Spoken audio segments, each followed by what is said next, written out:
moving on to the second topic. Thor, Love and Thunder. Speaking about things I love, speaking about characters I love, speaking about larger than life guys, human beings, people that dance to a different beat to the rest of the planet, to society in general.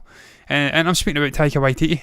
And if he is telling a porky pie here, when he says that Thor, Love and Thunder may be funnier than Ragnarok. Now, Ragnarok for me has been, to date, the funniest MCU movie in existence. Now, that may be controversial when you have Guardians of the Galaxy in there, Volume 1 and Volume 2. Volume 2 wasn't as good as 1, but you have to say, Guardians Volume 1 was one of the funniest experiences I've had in a theatre. Went to see it with Stephen.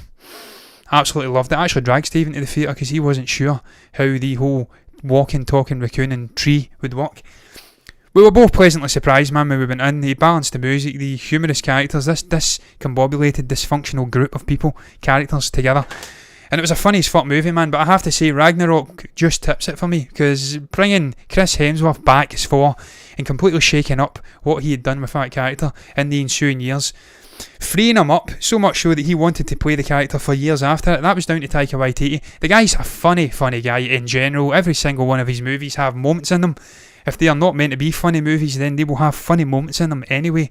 And Jojo Rabbit kind of typifies that for me. There's whole scenes in that movie where you're laughing, you're crying, you're exasperated, you are on tenterhooks watching it, and he does it in one scene. So I wouldn't write him off, that's what I'm saying. I wouldn't write off the possibility that this guy has indeed crafted another Thor movie which is even funnier than the funniest MCU movie I've watched to date.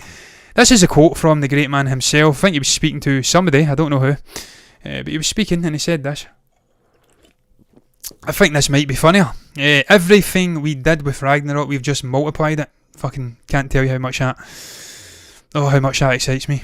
Who knows if we do another one after this, but I definitely feel like we've put everything, every idea and every single ridiculous concept or gag or stunt or character into this film. I couldn't be happier with it. Now look, music to my ears, man. When you get Korg in there and he's saying he's fitted, I can't even fucking speak. He has fit more ridiculous characters, gags, concepts, stunts into this movie.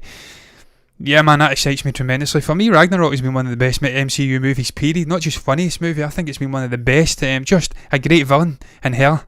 You bring in Kate Blanchett into a Marvel movie, and a lot of people would be concerned. Has she got the credentials to play a villain? Because we know she's a fucking amazing actor, but can she play a villain? Well, for me, outside Thanos and perhaps Eric Killmonger, one of the great villains in the MCU, the way she crushes Mjolnir, just a cool fucking look, period.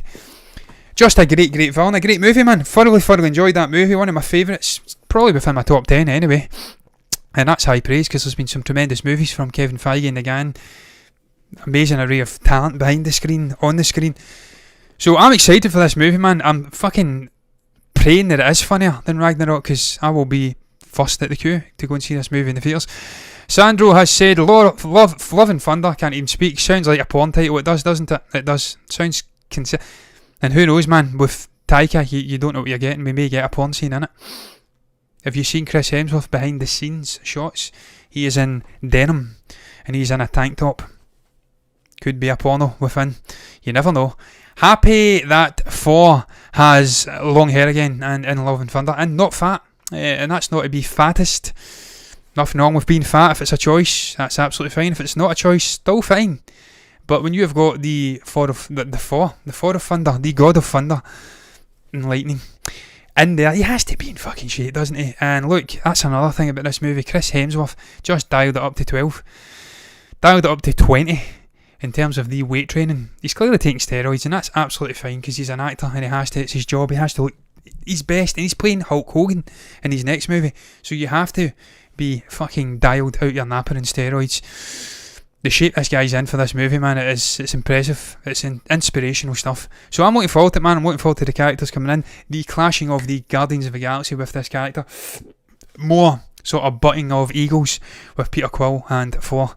Cannot wait. And the ramifications for Guardians Volume 3 as well. Will we see Thor in the continuation of this story into Guardians Volume 3? I think I did read, I should say, that James Gunn was actually...